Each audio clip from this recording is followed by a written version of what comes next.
Yo, what's going on, guys? Welcome back to a brand new video on the second channel. Inside of today's video, we're going to be taking a look at FUT versus SK Gaming. So this game is an absolute banger. If you've not seen it already, I won't spoil it. So of course I've watched this already, so we'll be recapping it, going over what I think about the draft, what I think about the gameplay, of course.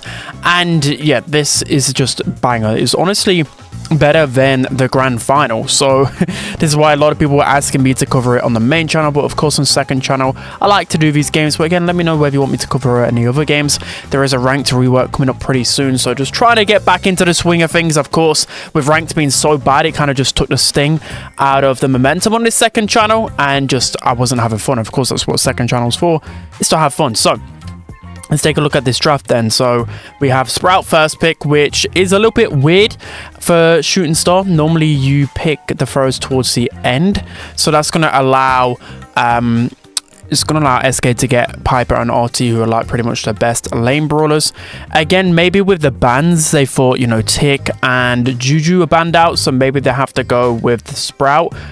But you've got Gray also in the middle that can be pretty good. So there's like two mid brawlers that are really decent here. Or I mean, Max is banned as well. So I suppose there actually isn't a lot of mid brawlers available. Gene banned.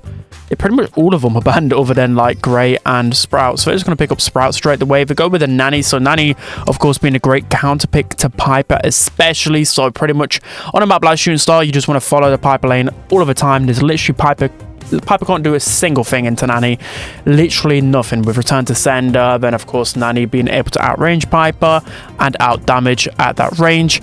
And then in terms of FUT's composition here, again, this I didn't want to really predict it because I already know, but Pearl, this is literally a prime FUT composition. They just always go these brawlers. Like Meow and Sprout's probably his favorite brawler, or one of them at least. Now we on Pearl, we see them go Pearl time again. It's really good in draft, but I think in bounty, surely there's a pick here. But what they've got to do, they've got to counter the Sprout in the middle. So of course they're going to be picking the Gray into this, because again, what other mid brawlers can you really go? Cole's banned out, so you can't be aggressive on the Sprout. You can't outrange with other throwers. And if you pick anything else, you kind of throw in, to be honest. I mean, what else can you really go? I'm trying to take a look. Maybe like Grom, but Grom's not really the greatest into Pearl, for example. So yeah, Grom's just too risky. They go with the Gray. It's not even the best Gray game though, to be honest, because like Pearl can keep good distance against Gray. You've also got, who's the other brawler? I forgot the other brawler was. Hopefully he gets into this. So we had Sprout, and then I can't remember off the top of my head. I literally just see the draft right, but was it in a sec anyway. So in terms of compositions, I would actually like FUTs. Again, the draft kind of went a little bit weird, and also there's going to be a little bit of lag here, just because it's just how the broadcaster was. So it was Nanny. Okay, I mean, Gray's okay into Nanny, but Nanny has some really good range, but Jero's Nanny is really disgusting most of the time. So Jero's actually going to focus on Joker there. They just don't manage to secure the kill, and Piper gets the kill onto Pearl. So Piper should be able to handle Pearl lane, but the thing is, Piper misses a few shots, then Pearl can just easily run up. Meow does get the kill onto Joker right there. Maybe a little bit aggressive, but I think you kind of have to stay aggressive with Gray and try and get that first super. So now we're going to swap. This is a really common theme that I see FUT do especially, but of course you want to do with any throw pretty much. Joker going to be really aggressive here. Some really good plays. Gets the pull onto Nawi, and they manage to get the takedowns, so some really good plays. Pearl gets the kill onto Joker again with the fire. Ope nearly managed to get the gadget off there, and then unfortunately for him, Jero gets the kill. So this is actually interesting. I'm pretty certain watching this, Jero is using the supercharged gear on Nanny. So after watching this myself, I actually put on the supercharged gear on Shooting Star recently in ranked, and it actually worked out. I don't normally go supercharged gear with Nanny. Normally just use like damage or like +1 in shield, for example, but supercharged gear is actually pretty good. I guess the Nanny people can help you get a lot of pressure a lot of the time. So Meow now he's just kind of doing their thing right now. Jero's going to go in the corner with the super, and he doesn't want to go for RT. Yeah, he wants to go with the Gray or the Piper, although Gray I think probably is going to be I didn't check what star power he's using. My guess was that he's using fake injury. OP gets the kill there, but it's not much you can really do in this situation with Jero. And now we respawn him, and yeah, that's going to be the first round going to FUT. Meow puts himself into a corner as well. There's literally nothing that SK can really do. So again, I think it's actually just a really good draft from FUT. I'm still a little bit confused as to how Pearl's working, but I think in Bounty, well, I know in Bounty, if, say for example, if FUT have got the lead, it's actually really hard to push into a Pearl. But the problem is with FUT, if they lose the lead early on, Pearl's not going to be able to get a good chance of getting a lot of pressure, especially into like a pipe or whatever else. But again, Pearl, you can make it work, especially in how he's Dukes. So great taps there from SK overall. And they need to keep this lead now. They need to try and get a grey super. We're going to go for the pinch on Naui. Again, you've got to be really careful of Pearl and Bounty, because all it takes is for Pearl to heat up once, gadget, and get the kill a lot of time. So great 2 kills there from SK. I mean, Jero again on the Nani. A lot of times you see Nani players just miss a lot of peeps, but he's just making them connect pretty much all the time. And he's just tapping like crazy right now, still managing to get taps in, and he managed to cycle through to another super. He's actually going to use that very aggressively. I mean, props to him. Uses that even with a grey super close by. So that is just incredible positioning from Jero. Does get tapped by Piper, misses out on the gadget, but doesn't really matter too much here. They still need to get one more kill, so a Nani head will not confirm a kill for the most part, but just getting somebody weak will just automatically give you pressure. So Yoshi's going to try and work his way onto Jero. Jero's already got his hypercharge super, which is crazy. He's going to go with a super. They've got to be really careful here. They go through the teleport. It activates hypercharge as well, just to juke that out. OP with a great kill onto Naui here. Going super, super aggressive. Joker needs to work to get another teleport. He has got that, but Jero's already close to another super right here. Piper goes for the wall break. I don't know how I feel about that, mainly because he's got no way to defend himself now against this Nani peep. He goes for it now. Meow's going to use a wall to push up. I guess he did that so Sprout can't get much value, but yeah, Joker's got a teleport here. There's only 3 stars in it. They're kind of missing their shots here. FUT are in a great position, and does now get any kills? This is literally going either way. Yoshi was so close to dying. I honestly have no idea how SK didn't throw that in a way, because they missed so many shots and allowed FUT to get into position, but in the end it was just too much for FUT to do. So now going into set point here, overall I think it was just really well played from Joker, the early kills. Like I said, if it just depends who gets the lead, right? Because if FUT don't get the lead, then it's really hard for Pearl to push up. And then also, they haven't really got that firepower. They're really relying off Nani for the firepower here. Whilst at least SK, they've got like Grey, who can get a good hook in. You've got, of course, Piper with the gadgets and whatever else. So now they've got early positioning. We saw as well, I think it was Humble versus, who was it? Eclipser? I can't remember. But yeah, but they play Pearl actually here. And maybe it'll Pearl.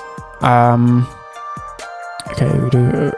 Okay, goes for the Grey. I was just going to say that Pearl's actually good here, especially down the lane, because you can sit up close to this wall and there's just nothing that anyone can do into the Pearl behind this wall with the gadget, etc. That's what Semantic was doing into ECP. Sorry, I was getting really caught up in that Grey. But now it's going to be hard for SK. They're getting outranged heavily here.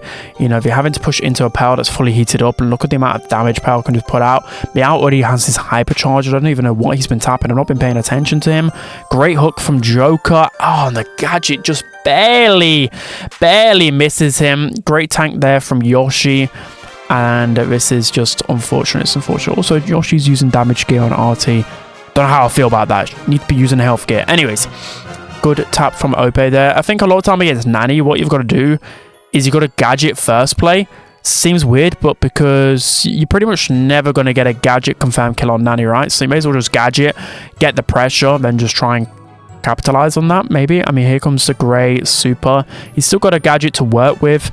Sprite was going to go down to try and defend himself a little bit more. Meow's going to pop hypercharge just to try and give him a bit of breathing space and go by the enemies. Joker goes in here, does actually offer the super and the gadget, but just doesn't pay off, and FUT can just easily win this. So I want to quickly rewind that, just because as well it was like really close, and I feel like Joker maybe could have played that a little bit differently, but let's quickly rewind it because I remember this was like a focal point here. I want to see if he actually messed up. So they go for all three of them are really close in here. Meow pops his hypercharge, but I don't think they want to rush it. Want to leave it as late as possible. Hypercharge Joe right here.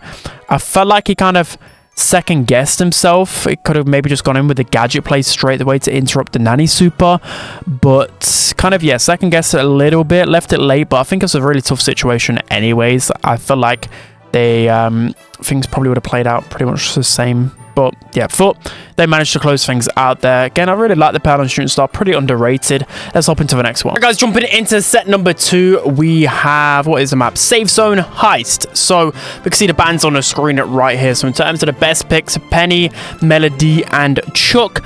Angelo, of course, is one of the most annoying brawlers in the game for me right now. Always going under the radar. And actually forgot to mention that he probably needs a little small nerf in the balance changes on my main channel video. But anyways, yeah, not Melody. Angelo's just got into everything, right? Of course, he's just that brawler that can float over water, 4k damage. He's able to clean up whether there's any attacking threats. Again, we're going to go with the Juju. So Juju, a lot of people are saying Juju's not the best on Safe Zone. I can see why they think Juju isn't like completely needed, but she's a great counter to a lot of different lanes on this map. So she's just a solid lane. You can always just put her on the right hand lane and just defend that place, so that, you know, typically the damage brawlers are going to be pushing up on your right hand side, right? So they're going to go with a Belle as well. So Belle is just that good all-round brawler. You can't really go wrong with a Belle. You know, Belle's decent into Angelo, like not fully like hard countered, and there's hardly anything that you can really go that counters Belle here, to be honest. So if I was FUT here, they do lack a bit of damage, so you could go something aggressive. I don't know what I'm really thinking here. We could go I forgot what they went. I was going to say 8-bit, just because again they're like lacking the damage to really kill, even though it is a bad 8-bit game. I'm pretty sure they did go 8-bit, if I can remember correctly. Yeah, they did go 8-bit. Okay, so although Belle does counter 8-bit as such, like at least 8-bit has a lot of HP, right? And then same goes with like throwers are good into 8-bit. So I'm trying to see their angle right here. I think they just know 8-bit's a really good damage dealer, and then to pair with that, they could go with, okay, they go with a Lily. So Lily's play rates, I would say, like, you can, these teams scrim a lot with Lily, basically. Well, not a lot, but a fair bit with Lily, but they're kind of scared to go Lily most of the time in monthly finals. I guess, like, you just got to get the perfect draft, and this is a good draft for Lily, mainly because of the Belle and then the pressure onto Juju as well. So again, like, I know what I was screaming for last pick myself when watching this live. It was for Daryl, mainly because they need an attacking threat, and Daryl's pretty good into this. So of course you've got Lily, who's the attacking threat on the side of FUT, and then you've got Daryl on the side of SK. So Daryl, of course, deals more damage when left alone on the safe, but Lily does a surprising amount of damage on the safe with the really quick unload speed. And again, this is just going to be all-out warfare, because what can really defend Lily on SK's composition? Not really a lot. I mean, we just got to have a really good heads-up play and constantly communicate with the invises and whatever else.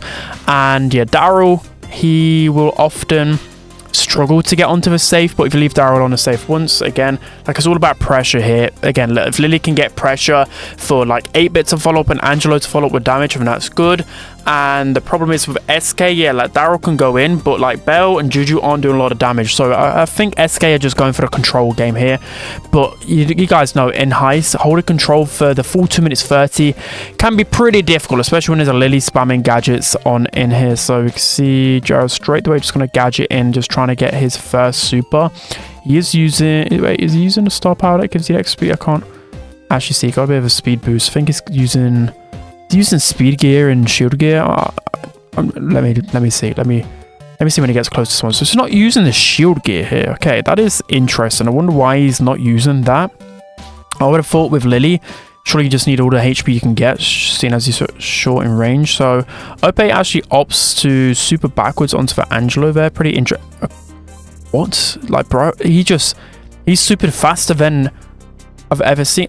who has dealt all that damage on the safe, by the way. I've just not even realized. Yeah, I've not seen a Daryl do that, by the way. Like, that was some crazy Daryl rolls, super fast. That must be incredibly low ping. Again, I can't do anything like that, and that's just a simple Daryl roll. So yeah, I thought I've got a lot of control here. Now he's going to jump out I was going to say good mark there. It was actually. Jero just ends up going down. So now the pressure is on FUT here, with a lot of them pretty weak. They've got a Angelo hypercharge here though, a Meow hypercharge. I don't really understand that hypercharge from Meow though whatsoever. Completely wasted. Ope gets a hypercharge onto the safe here, and SK actually managed to bring things back. They're actually in the lead right here, so pretty well played here. Great pinch from FUT again here. I mean, now he's having a really good game on the Angelos. The thing about Daryl, like, he's just going to feed so many supers on FUT. It's pretty difficult, but I guess it's kind of the same for both ways, right? So we don't really get a lot of damage here, but Jero's going to go in here. This is definitely a good decision here to try and just avoid Jero. Yoshi's going to avoid it as well, but Lily does a lot of damage when left alone on the safe. But SK are looking just to get as much damage as possible themselves here. Just one more shot is all they need, and that's going to be it. So I can see the thought process behind Jero. I think there's just too much HP on the side of SK with the Daryl rolls, etc. So really well played there. Great heads up from Ope and the Bell just to walk through the middle, because the thing is, if Lily goes in and tries to get the kill onto one of them, like, they're not killing Bell and the Daryl right grouped up together. So he just went for the safe. I think with Lily you can use, actually no, you can't teleport to the safe, right, if you use your super. I think you only teleport as person. I think you get the extra damage over here, use your super on the safe. It's been a while since I played Lily. It's just, Lily's kind of a forgotten brawler, right? But I see there's like a couple of brawlers in draft. Well, I've seen it a lot during monthly qualifiers. A lot of teams were just drafting Lily. I think with Lily, it's more of like a messy brawler.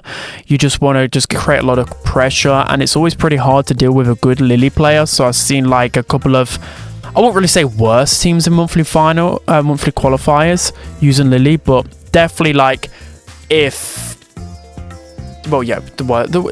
less skilled team normally use Lily or Kit, etc., just to create a lot more chaos. But of course, FUT is a bit more calculated than that. So Ope here uses super to get in behind enemy lines. The problem is there's just an Angelo constantly holding a 4K shot to your face, which is just pretty down bad. That's why, of course, I hate Angelo. So Jero's going to go in here, going to die. So you see here with Jero that he's actually playing Lily really well. Or good gadget on the save there by Ope. It just don't waste your super. If you're going to die, don't waste it. Like, still just try and not waste it as much as possible, because of course the thing about Lily is once you're without super, you're pretty terrible, right? 60 here, he's got another super. He's just going to go up for pressure here. He's not really doing the most right now, but he's managed to worm his way all the way onto the safe, so fair play there. Now it's going to be a 3 vs 2 again. SK opting just to leave the Lily onto the safe, thinking they can just out DPS, which they probably can here. Ope is going to get some good damage. He's going to opt to try and go in here. I think Meow's going to manage to worm him out. Yes, and that's going to be a small percentage left on the safe as it lags a little bit. Jero's still alive as well. This is just so intense. Only a small percentage left there. Jero's going to go for the pinch and just a small amount left.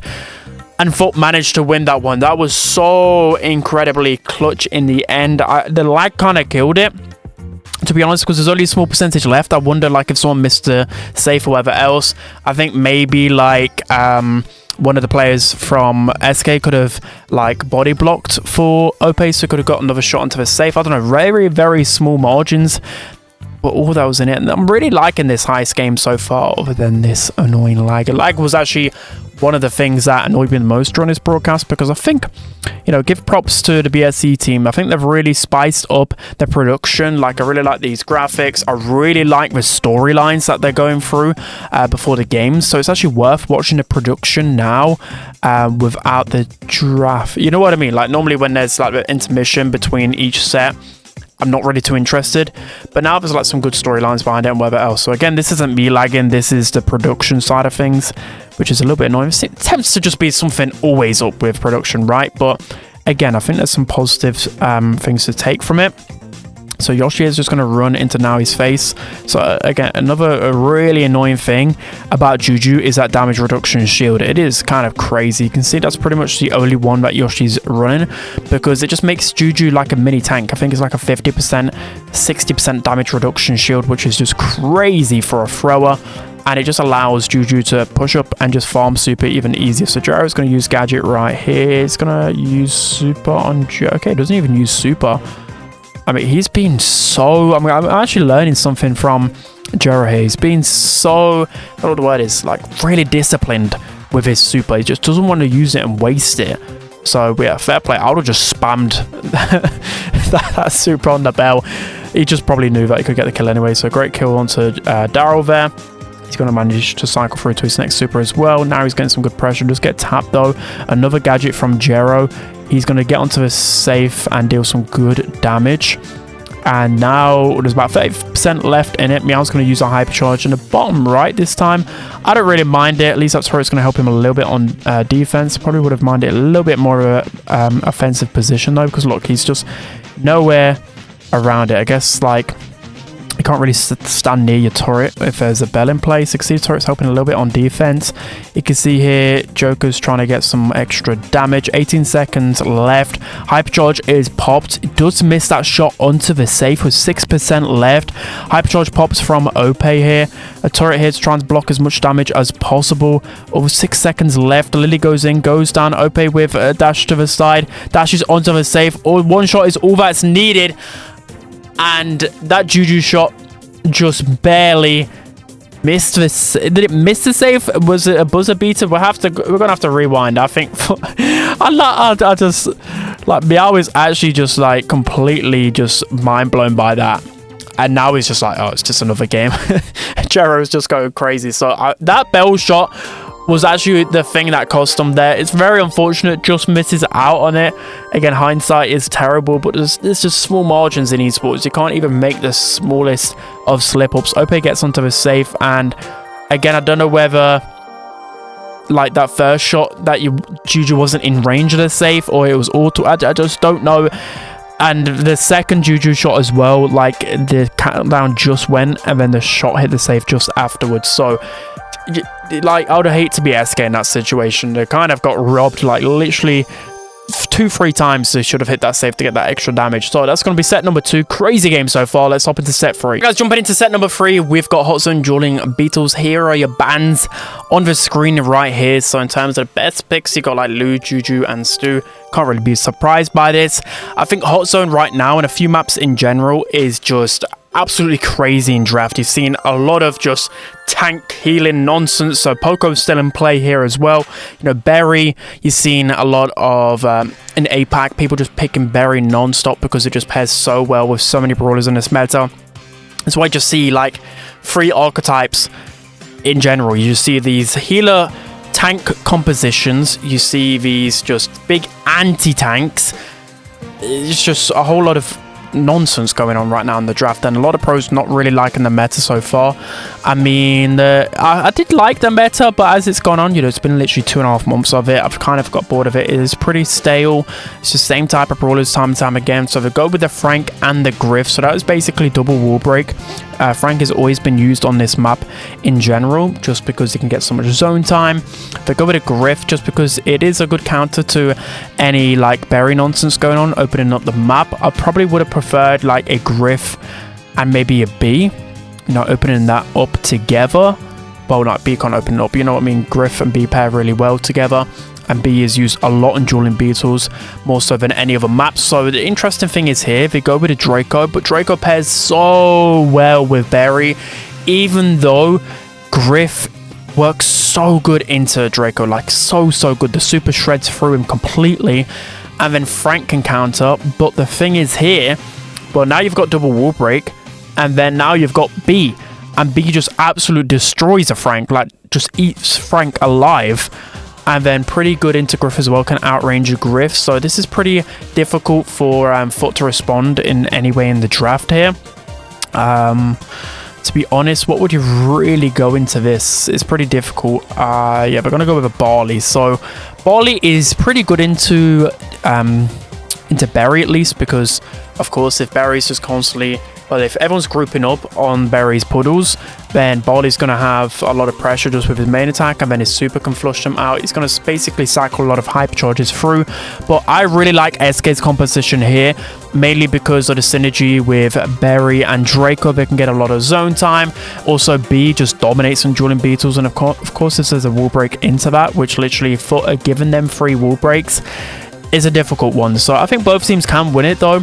To be honest, I think Draco has a really tough matchup against Frank and the Griff, but the thing is, a good Draco can still win this game for sure. Like, it's not unwinnable. So we'll see how this goes right here. So again, I'm trying to think, like, what other brawlers could they have really gone? I know Amber was like left open. Maybe like one team could have snuck in than Amber.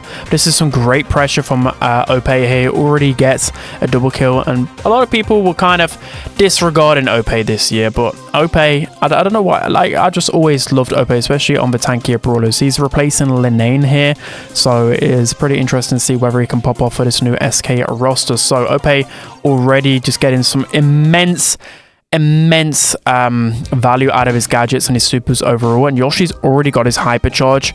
The more I see pros play Berry, the more I absolutely love it. Of course, Berry's a little bit more limited in the maps he can play it on, but I think after watching this monthly final, you truly just know the power of this Berry. Again, Ope goes in, survives, and he's just getting so much value out of his gadget and his super. And again, this is just a perfect way to use Berry. You want to use a Berry super close to wall as well, just so you can cancel out your super animation as quickly as possible and also get the supercharge anyways through his super. And you see he's got another hypercharge. He's going to use that on the zone, and the zonage is incredible. He's going to use another super onto Frank, and that is just ridiculous. And they just win the round like that. That is some beautiful gameplay from SK there. They definitely got their backs against the wall here, but that was really, really good. Really well played so far there. But yeah, I don't really know what happened. I definitely expected FUT to put up more of a fight with the Barley personally. I think if Barley pops off with the hypercharges, the supers, and just starts going crazy, then they can win this. They can definitely win this. So I was trying to think of any other brawlers that could have potentially gone. Like, I just think it's a really good draft from SK overall. I was thinking maybe like Kenji into this. Maybe I was thinking Mortis, but Mortis isn't the best into that. And the thing is, right, like if like they need a thrower to deal with this Berry, I was thinking maybe even a Clancy could deal with all of this. It's just difficult. Like, you know, you're facing off against Berry Draco, you do need something like crazy to shut it down. There's not a lot that can fully shut it down this meta. Ope manages to get the kill onto Frank. You see the Berry hypercharge here. Does nearly cycle through, so we're getting like a double hit onto them. Very adventurous there from Yoshi this time around. Ope is going to get a lot of value out of the super there. It does manage to cycle through to another one. And of course, the Draco play is essential in Hot Zone. Like, it's essential to not waste your supers, not waste your gadgets. The problem is now Ope's got no gadgets left, and they're not really winning this game as such. Jero with a hypercharged super there, got full control, and now this is looking pretty bad for SK, because now, because they've got no wall breaks on their side of things. And of course, what you normally do as a team when you've got wall breaks, you don't break their opponent's wall, just because it's just easy to funnel them, especially if you've got a thrower yourself or some type of control brawler. Now he does opt for the wall break there. I'm not too sure why he did that, to be honest. He should have just saved that super for the Draco and not opened it up. But Yoshi here uses his hypercharge to go super aggressive. I'm liking his hypercharge plays so far. I'm definitely learning a lot from watching Yoshi with a Berry. Now SK got some good control here. Joker trying to go up a little bit here. Also, the shield B is going to work really well with Berry as well, because of course you're a little bit extra tanky with that shield. So now flush out from Barley. FUT can try and push in. Frank needs to get onto that Draco matchup as much as possible, and you can win that easily without any Draco gadgets. Now FUT trying to get a bit of control. Yoshi uses super, gets into a great position. He's actually using his super a lot of the time as well, just to make sure that the opponents can't get in the zone, but it doesn't even matter. Barley hypercharge. Now he manages to get the kill onto Berry, and this is looking like a FUT win. So now FUT are just one round away from getting the clean sweep. So to be honest, they got pretty lucky in Heist in general. The first set, they looked pretty good, and this one, it was a good comeback. Some good mid-set adjustments for sure. I think their manager is in the background. as well. This is actually pretty funny to see. I think he's just watching the stream from the looks of things. But yeah, also talking about FUT, FUT, a really good organization, by the way, and I'm really happy that the X-Data boys managed to get onto FUT. I'm really happy that they've got also a really good roster. Like, FUT have had some good rosters, right? But this is the best they could get, right? This is literally world champions, and FUT still looking to... I think a lot of people doubt FUT, but also the problem with them as well is why I doubted them this monthly final is because to me it didn't look like they grinded as much as before.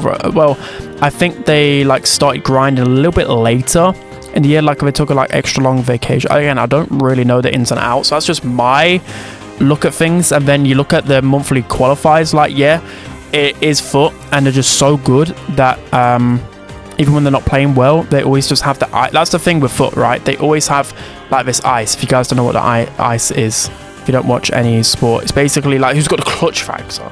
And they just always seem to have the clutch factor, and they have for years. That's why they won World Finals. They have something in their veins. And that's what makes or breaks good teams. That's what I'm trying to say. But in monthly qualify, they nearly didn't qualify, but it really did look scary for them overall. So maybe it's just, again, like first month, I think they were pretty... Can't remember. Yeah, I think they lost in semi-finals last year as well. Maybe they just start the year slow. Maybe it's just them. And then when it comes down to the business side of things, that's when they really do the talking. Anyways, they're looking pretty good here against SK, as I've been just waffling for a pure minute about FUT.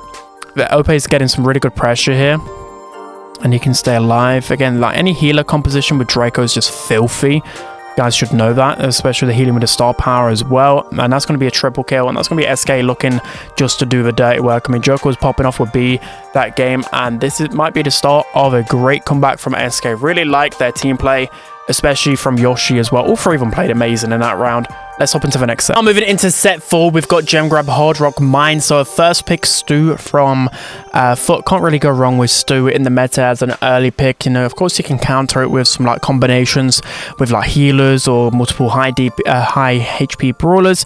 But overall, the first pick, pretty decent. Also, like I've been saying a lot of times when I do my just draft videos, whatever, like Rico's really good for the average player on these types of maps. Like probably people are like screaming Rico, but there are a lot of counters to Rico, especially like Juju's in play here. I don't know why teams just didn't pick up Juju. Maybe if like someone picks Juju, then the meta just goes really crazy with like tanks and whatever else. So go with Gene Surge. So pretty interesting overall. Surge has dropped off the meta a little bit. I'd say he's A tier right now. But in this situation, yeah, it's pretty... I don't know. I guess anticipating tanks here, and Surge is still at least okay into most other things because you can use the power-up gadget, especially it's quite a grassy map as well. But we do have last pick as well. Maybe they're just scared of a Surge pick from FUT as well. You've got like Janet here, you've got Sandy, you've got Ash, got quite a few brawlers can go. I know FUT really likes Nita as well. They go with it 8-bit, so 8-bit's really good into Gene. And there's like a couple of brawlers. I remember like for a while, 8-bit just stopped being used, and then he just came back into the meta again. It's just weird how it works, right? But I think 8-bit's always that consistent brawler that you can always rely on, especially in draft when you're thinking of like Heist for damage, you're thinking in Gem Grab for survivability and just damage against tanks. And 8-bit is actually one of the best counters to some other gem carriers like Gus, like Gene, for example, because Gene can't really pull 8-bit because he got a teleport, right? And of course 8-bit has a lot of HP, so he can't really get killed by Gene. And then the same goes with like Gus, for example. Like Gus, like 8-bit just has so much HP. So we go with the Juju here. So this is actually disastrous for SK. Even though they have last pick, like this is such a solid composition from FUT.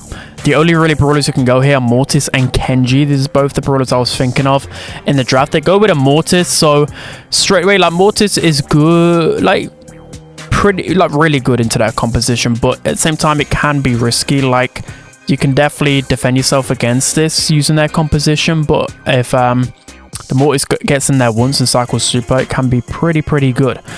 Yeah, this will be a hard game, mainly because Gene and Surge have such terrible matchups, so you really relying on the Mortis to make the plays and do something here.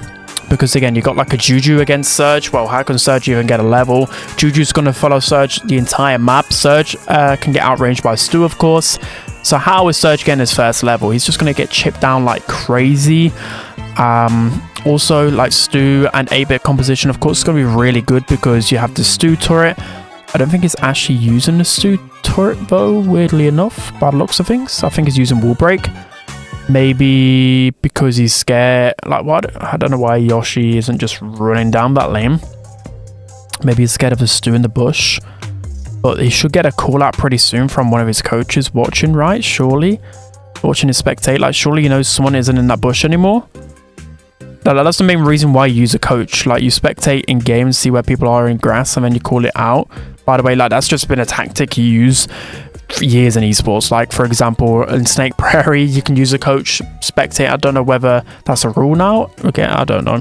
But Joker goes for the pull here. Really nice pull. He actually is using the damage style power as well. Great kill from Ope there on the Stu. Really good discipline. This is what makes good Mortis players. They're so disciplined when they go in. Yoshi manages to get his level. He can go in there.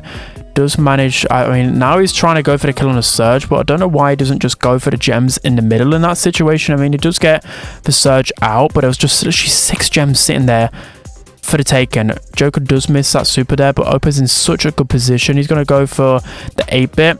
Like, I know 8-bit can be good into tanks, but he is going to feed a lot of Mortis supers, especially if you're slimy Mortis. So Ope again here is going to go in the hyper. He's just playing just ridiculous. Like, I've really missed watching good Mortis players.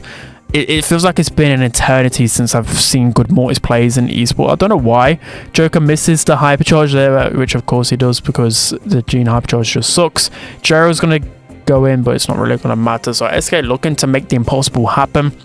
But yeah, as I was saying, like, this Mortis from Ope reminds me of Lenane, the Lenar days. If you guys rewind back, if you guys are OG, you remember those. That's one of the main reasons why I quit esports, because Lenane was just so good. I just carry him with these tanks. I just couldn't handle it. The low ping Mortis is just my worst nightmare. And of course, as well, like the SK guy, like basically as well, if you guys don't know, that pretty much all the teams that play in monthly finals, they all travel to Germany so they can get the lowest ping possible. Like, some of these players will be on like 10 ping, 5 ping, because they'll literally, you know, of course, SK's facilities in Germany. I think Heretic's facilities in Germany. I know FUT and Humble, they go to the same facility in Germany, and so do some of the other teams. So if you guys are wondering, that's why like a lot of low ping brawlers are being played. But a lot of the time in like monthly qualifiers and such, you can't really go these low ping brawlers. For example, like Stu, any sort of like Mortis. You can see here, Mortis 0 ping just looks so beautiful. I wish I could get to play it more. Anyways, I've got the 8-bit turret set up. I mean, I was just sitting in that little tile of grass there, just trying to stop Surge from going forward. I guess like Yoshi isn't going into that bush there because he knows he's at level 1. He's just going to get bullied by Juju. So I guess he's just kind of waiting for his moment. I mean, again, look, you see he's not rushing it, not feeding any of the enemy supers. Interesting strategies overall. I guess they're just relying on Ope to really get the value here. Again, this is just pretty weird to watch. Like, Yoshi's just happy staying at level 1. I wonder what the communication is here. But Ope's going to go in here. He's going to get a lot of pressure. Cycle the super, and that is just ridiculous from Ope. Literally, the way... I just don't even know how he saw that opportunity to go in. It was just so clean and so fast. And he managed to get the kill onto Stu as well. But now Joker is pretty weak. He's very, very weak. Good TP from Jera. Meow's going to get some good chip onto Gene. Does nearly get the reset. But that's going to be the set for SK. That is crazy. I kind of want to rewind quickly there to the Mortis play because it was just absolutely beautiful. I just love how calculated it was. So let's rewind back here. He just goes straight in, even past the Juju pet. Knows he's like a couple of swipes or one swipe away from super, and chains it beautifully and gets the kills. I mean, that is just excellent from Ope. Love to see it. One of the best passive Mortis games I've seen in my life. So that's going to be set 4. Let's hop into set 5. All right, guys, now jumping into set number 5. The reverse sweep is really possible here for SK. So they go with a Poco first pick. Also, the bans were Nita, Lu, and Surge. So a lot of anti-tanks banned here. And the Griff as well. So that's literally like 4 anti-tanks banned out. Janet as well, such an annoying pick in this meta, so I can see why.